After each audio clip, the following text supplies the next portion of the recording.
Good morning, मैं mastermind आप लोग का स्वागत करता हूं आपके अपने YouTube channel the vision classes में। आज हम लोग कुछ ऑब्जेक्टिव लेकर के आए हैं जो इतिहास का है।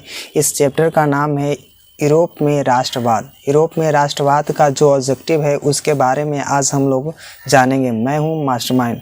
आगे बढ़ते हैं क्वेश्चन की तरफ। तो क्वेश्चन है आपका, पहला क्वेश्चन है कि इटली तथा जर्मनी वर्तमान में किस महादेश के अंतर्गत आते हैं।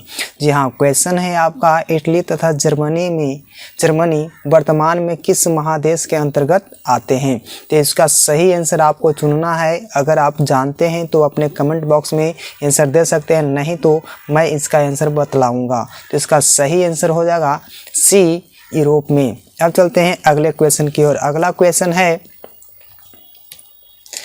क्वेश्चन है कि फ्रांस में किस शासन वंश की पुनः स्थापना वियना कांग्रेस द्वारा की गई थी। जी हाँ, ये जो आपका क्वेश्चन है कि फ्रांस में किस शासन वंश की पुनः स्थापना वियना कांग्रेस द्वारा की गई थी। तो इसका सही आंसर हो जाएगा सी, बुर्बो वंश।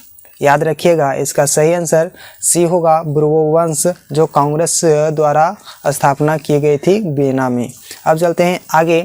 मेजनी का संबंध किस संगठन से था। जी हाँ, मेजनी का संगठन क्या था, इसका नाम क्या था, यह किस संगठन से संबंधित था। तो इसका संबंध था लाल सेना से, कार्बोनरी से, या फिलिक हेटारिया या डायट से। ये आपका 4 ऑप्शन है, 4 में से आपको एक सही आंसर चुनना होगा। तो इसका सही आंसर हो जाएगा कार्बोनरी। जी हाँ, मेजनी का जो संबंध था वह कार्बोनरी से था। अब चलते हैं अगले प्रश्न की ओर। तो अगला प्रश्न है कि इटली एवं जर्मनी के एकीकरण के विरोध में निम्न में कौन था। जी हाँ, इटली एवं जर्मनी के एकीकरण में विरोध कौन था, मतलब कि उसका एकीकरण कौन नहीं चाहता था इसमें। तो इसका आपका 4 ऑप्शन है, इंग्लैंड है, रूस है, ऑस्ट्रिया है, प्रसा है।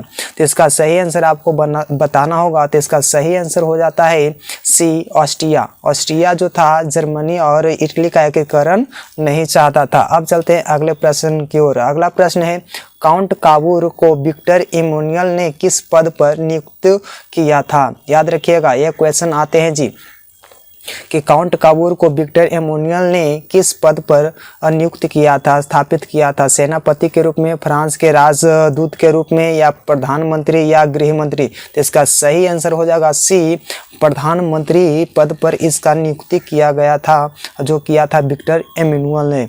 अब चलते हैं अगले प्रश्न की ओर। तो अगला प्रश्न है गैरीबाल्डी पेशे से क्या था। जी हाँ, गैरीबाल्डी पेशे से क्या था, ये भी क्वेश्चन आते हैं, VVI क्वेश्चन है।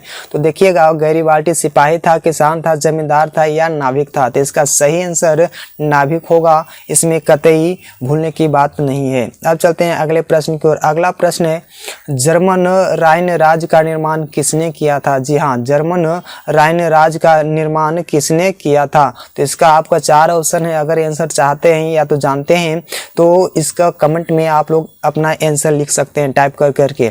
अब चलिए कि इसका जो आंसर सही होगा 7 नंबर क्वेश्चन का, तो इसका सही आंसर नेपोलियन बोनापार्ट है, जो जर्मन राइन राज्य का निर्माण किया था। अब चलते हैं अगले प्रश्न की ओर। तो अगला प्रश्न है, जालवेरिन कैसी संस्था थी। जालवेरिन कैसी संस्था थी, क्रांतिकारियों की या व्यापारियों की या विद्वानों की या पादरी एवं सामंतों की। तो इसका सही आंसर हो जाएगा बी, व्यापारियों की। अब चलते हैं अगले प्रश्न की ओर। अगला प्रश्न है, रक्त एवं लौह की नीति का अवलंबन किसने किया था। जी हाँ, रक्त एवं लौह की नीति का अवलंबन किसने किया था। मेजनी, हिटलर, या बिस्मार्क, या तो विलियम वन, यानी कि विलियम प्रथम। तो इसमें से आपका 4 ऑप्शन है, 4 में से एक का आपको चुनना होगा। तो इसका सही आंसर हो जाएगा बिस्मार्क। बिस्मार्क ने ही अवलंबन किया था रक्त एवं लौह की नीति को। अब चलते हैं अगला प्रश्न है, फ्रैंकफर्ट की संधि कब हुई थी। फ्रैंकफर्ट की संधि कब हुई थी। तो इसका आपको 4 ऑप्शन फिर से दिया गया है, 1864 ईस्वी, 1866 ईस्वी, 1870 ईस्वी, या 1871 ईस्वी। आपको सही आंसर चुनना होगा। और इसमें आपका कमेंट बॉक्स में बार बार मैं बतला रहा हूं कि अगर आंसर जानते हैं तो अपने कमेंट बॉक्स में ABC कर करके लिख सकते हैं। तो इसका सही आंसर हो जाएगा डी, 1871 ईस्वी में फ्रैंकफर्ट की संधि हुई थी। अब चलते हैं अगले क्वेश्चन की ओर। क्वेश्चन है कि नेप्ल्स की क्रांति कब हुई थी। तो नेप्ल्स की क्रांति कब हुई थी इसके बारे में आपको जानकारी है तो फिर से आप लोग अपना आंसर दे सकते हैं, नहीं तो आपको आंसर मैं बतला रहा हूँ। तो इसका सही आंसर हो जाएगा 1821 ईस्वी में इसका सही आंसर होगा। ये 1820, 1821, 1822, 1823 या 4 ऑप्शन है, इसमें से आपको इसका सही आंसर 1821 होगा जो राइट आंसर है। अब चलते हैं अगले प्रश्न की ओर। अगला प्रश्न है चार्टिस्ट आंदोलन कहाँ हुआ था? चार्टिस्ट आंदोलन कहाँ हुआ था? फ्रांस में, ऑस्ट्रिया में, हंगरी में या इंग्लैंड में? तो इसका सही आंसर इंग्लैंड होगा। चार्टिस्ट आंदोलन इंग्लैंड में हुआ था। अब चलते हैं अगले प्रश्न की ओर। अगला प्रश्न है यूनान को एक स्वतंत्र राष्ट्र घोषित किया गया था कब? तो याद रखिएगा यूनान को एक स्वतंत्र राष्ट्र के रूप में इसका जो घोषित किया गया था, कब किया गया था? तो इसका सही आंसर हो जाएगा बी 1832 ईस्वी को। अब चलते हैं अगले प्रश्न की ओर। अगला प्रश्न है कार्बोनरी संगठन किस वर्ष हुआ था? कार्बोनरी का स्थापना कब हुआ था इसका बारे में आपको पूछ रहा है क्वेश्चन में। तो इसका सही आंसर होगा 1810 ईस्वी में इसका स्थापना किया गया था कार्बोनरी का। अब चलते हैं अगले प्रश्न की ओर। तो अगला प्रश्न है 15 नंबर में कि एड्रियानोपुल की संधि कब हुई थी? तो याद रखिएगा इसका सही आंसर हो जाएगा 1829 ईस्वी में। अब चलते हैं अगले प्रश्न की ओर। अगला प्रश्न है एड्रियानोपुल की संधि किन 2 देशों के बीच हुई थी? तो याद रखिएगा इसका सही आंसर जो हो जाएगा एड्रियानोपुल की संधि जो हुआ था ये तुर्की और रूस के बीच में हुआ था। अब चलते हैं अगले प्रश्न की ओर। तो ये भी क्वेश्चन आते हैं, बहुत लाजवाब क्वेश्चन है कि सेडोन का युद्ध किनके बीच हुआ था? सेडोन का युद्ध किनके बीच हुआ था? तो इसका सही आंसर होगा प्रसा और फ्रांस के बीच। तो फ्रांस और प्रसा के बीच यह सेडोन का युद्ध हुआ था। अब चलते हैं अगले प्रश्न की ओर। अगला प्रश्न है जर्मनी एवं इटली के एकीकरण के समय फ्रांस का शासक कौन था? फ्रांस नहीं, यहाँ फ्रांस होगा, याद रखिएगा। ए यहाँ पर मिस टाइपिंग है, ये फ्रांस नहीं फ्रांस होगा जी। तो फ्रांस का शासक कौन था? ए जर्मनी और इटली के एकीकरण के समय में। तो इसका सही आंसर जो हो जाएगा वह बी होगा, नेपोलियन तृतीय थे। अब चलते हैं अगले प्रश्न की ओर। अगला प्रश्न है पोलैंड के विद्रोह को किसने कुचल दिया था? जी हाँ, पोलैंड के विद्रोह को किसने कुचल दिया था? तो इसका सही आंसर हो जाएगा ए रूस ने। जो आज अभी के समय में रूस और यूक्रेन में युद्ध चल रहा है, इसके बारे में आपको भी जानकारी होगी। अब चलते हैं अगले प्रश्न की ओर। अगला प्रश्न है कि सन 1870 में फ्रांस और प्रसा के बीच युद्ध कहाँ हुआ था? याद रखिएगा फ्रांस और प्रसा के बीच कहाँ युद्ध हुआ था? तो ये सडौ में कि सेडेवा में या साइडान में या फ्रैंकफर्ट में? तो याद रखिएगा ये 4 आपके ऑप्शन है, ये 4 में से आपको सही चुनना होगा। तो ये सडौ में इसका जो हुआ था युद्ध हुआ था फ्रांस और प्रसा के बीच 1870 ईस्वी में। अब चलिए आगे बढ़ते हैं। अगला प्रश्न है यूरोप वासियों के लिए किस देश का साहित्य एवं ज्ञान विज्ञान प्रेरणा स्रोत रहा? जी हाँ, ये आपका 4 ऑप्शन है। यूरोप वासियों के लिए किस देश का साहित्य एवं ज्ञान विज्ञान प्रेरणा स्रोत रहा? किस देश का ज्ञान और साहित्य इसका प्रेरणा दिया था यूरोप वासियों को? तो इसमें 4 ऑप्शन है, जर्मनी है, यूनान है, तुर्की है, इंग्लैंड है। तो इसमें से 4 ऑप्शन है, 4 में से आपका सही इसका आंसर होगा यूनान। यूनान का जो साहित्य और विज्ञान था इसके से प्रेरणा करके यूरोप वासियों ने आगे बढ़ा। अब चलते हैं अगले प्रश्न की ओर। अगला प्रश्न है युवा इटली संस्था का विकास किया। मतलब कि क्वेश्चन यही कह रहा है कि युवा इटली संस्था का विकास किसने किया था? मेजनी ने, काउंट काबूर ने, गैरीवाल्डी ने, बिस्मार्क ने? यहाँ देखिए बिस्मार्क है, बिस्मार्क नहीं है, ये बिस्मार्क है, ठीक है। तो इसका 4 ऑप्शन है, 4 में से आपका एक चुनना होगा। तो इसका सही आंसर जो हो जाता है युवा इटली का जो संगठन किया था, विकास कराया था, वह था मेजनी। अब चलते हैं अगले प्रश्न की ओर। अगला प्रश्न है कि बिस्मार्क निम्न में से क्या था? बिस्मार्क क्या था? यानी कि क्वेश्चन ये है कि बिस्मार्क निम्न में से क्या था? नाविक था, नाटककार था, संगीतज्ञ था या कूटनीतिज्ञ था? ये आपके पास 4 ऑप्शन है। तो इसका सही आंसर हो जाएगा कूटनीतिज्ञ। बिस्मार्क जो था यह कूटनीतिज्ञ थे। अब चलते हैं अगले प्रश्न की ओर। अब अगला प्रश्न है कि सार्डिनिया और पिडमाउंट का शासक कौन था। सार्डिनिया और पिडमाउंट का शासक कौन था। इसमें से आपका 4 ऑप्शन है जो आपका है नेपोलियन तृतीय, काउंट काबूर, विक्टर एमोनियन, विलियम प्रथम। ये 4 ऑप्शन है, तो इसका सही आंसर जो होगा विक्टर एमोनियन जो थे यह थे सार्डिनिया और पिडमाउंट का शासक, और काउंट काबूर को जर्मनी का चांसलर बनाया था, यानी कि प्रधानमंत्री बनाया था। तो इसमें से सही आंसर जो होगा विक्टर एमैनुअल होंगे जो सार्डिनिया और पिडमाउंट का शासक था। अब चलते हैं अगले प्रश्न की ओर। अगला प्रश्न है यूनान स्वतंत्रता आंदोलन के दौरान कौन ब्रिटिश कवि शहीद हो गए थे। तो इसका सही आंसर होगा आपका 4 ऑप्शन है, अगर जानते हैं तो ये आप बतला सकते हैं। तो इसका सही आंसर होगा लॉर्ड बायरन। लॉर्ड बायरन का उस समय जो स्वतंत्रता यूनान के आंदोलन में चल रहा था, तो वह जो ब्रिटिश कवि थे वह शहीद हो गए थे। कौन? Lord Byron. अब चलते हैं अगले प्रश्न की ओर। तो जालबेराइन की स्थापना किस राज्य ने की थी। जालबेराइन का स्थापना किस राज्य ने किया था। तो ये आपका मजेदार क्वेश्चन है। प्रसा, ऑस्ट्रिया, सार्डिनिया या फ्रांस। ये 4 ऑप्शन है जी। तो जालबेराइन का जो स्थापना किया था किस राज्य ने किया था, तो इसका सही आंसर होगा ए प्रसा होगा जी। अब चलते हैं अगले प्रश्न की ओर। अगला प्रश्न है कि हंगरी की भाषा क्या थी। हाँ, हंगरी की भाषा क्या थी। इतावली, मयार या पोलिश या फ्रेंच। तो ये आपके पास 4 ऑप्शन है, 4 में से आपको एक चुनना होगा। तो इसका जो सही आंसर होगा यह बी होगा, मयंगार। अब चलते हैं अगले प्रश्न की ओर। अगला प्रश्न है यूनान के स्वतंत्रता संग्राम में किसकी पराजय हुई थी। यूनान के स्वतंत्रता संग्राम में किसकी पराजय हुई थी। तो इसका आपके 4 ऑप्शन है, रूस की, तुर्की की, यूनान की या फ्रांस की। तो इसमें से आपका 4 ऑप्शन है, 4 में से आपका एक चुनना होगा। तो इसका सही आंसर होगा तुर्की की। तुर्की का पराजय हो गया था। आज भी तुर्की देशों के नाम से, जो बीमारू देश के नाम से पहचाना जाता है जी। अब चलते हैं अगले प्रश्न की ओर। तो अगला प्रश्न है मारियान किस देश के राष्ट्रवाद की प्रतीक थी। तो मारियान जो था वह देश था फ्रांस। फ्रांस का राष्ट्रवाद का प्रतीक था। ये आपका याद रखेगा, मारियान। अब चलते हैं अगले प्रश्न की ओर। तो अगला प्रश्न है यूरोपीय सभ्यता का पालना किसे कहा जाता है। तो यूरोपीय देशों का सभ्यता का पालना किसे कहा जाता है। इटली को, फ्रांस को, हंगरी को या यूनान को। तो इसका सही आंसर यूनान होगा। यूरोप से यह प्रभावित हुआ था, उसी सभ्यता का पालन किया था। अब चलते हैं अगले प्रश्न की ओर। अगला प्रश्न है एक्ट ऑफ यूनियन किस वर्ष पारित हुआ था। तो एक्ट ऑफ यूनियन किस वर्ष पारित हुआ था। तो इसका सही आंसर हो जाएगा 1688 ईस्वी में।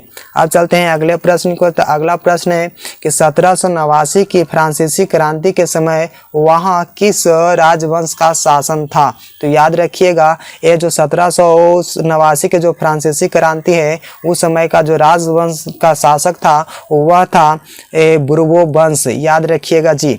अब चलते हैं अगले प्रश्न की ओर। अगला प्रश्न है नेपोलियन संहिता किस वर्ष लागू की गई थी। 1789 ईस्वी में या 1791, 1801 या 1804 ईस्वी में। ये आपका नेपोलियन संहिता की बात कर रही है। तो इसका सही आंसर हो जाएगा 1804 ईस्वी में। अब अगला प्रश्न है जर्मनी के एकीकरण के लिए बिस्मार्क ने कितने युद्ध किए थे। बिस्मार्क जो था कूटनीतिज्ञ थे, वह कितने युद्ध किए थे बिस्मार्क जर्मनी को एकीकरण में। तो इसका सही आंसर हो जाएंगे सी, 3 युद्ध बिस्मार्क ने किया था, उसके बाद यह भाग गए थे। इसके बाद क्वेश्चन है बिना कांग्रेस में कौन सा राष्ट्र सम्मिलित नहीं है। तो याद रखिएगा इसका सही आंसर जर्मनी होगा। यह भाग नहीं लिया था बिना कांग्रेस में। अब अगला प्रश्न है कि बिना कांग्रेस में पवित्र संघ की योजना किसने प्रस्तुत की थी। तो इसका सही आंसर हो जाएगा ए, रूस ने।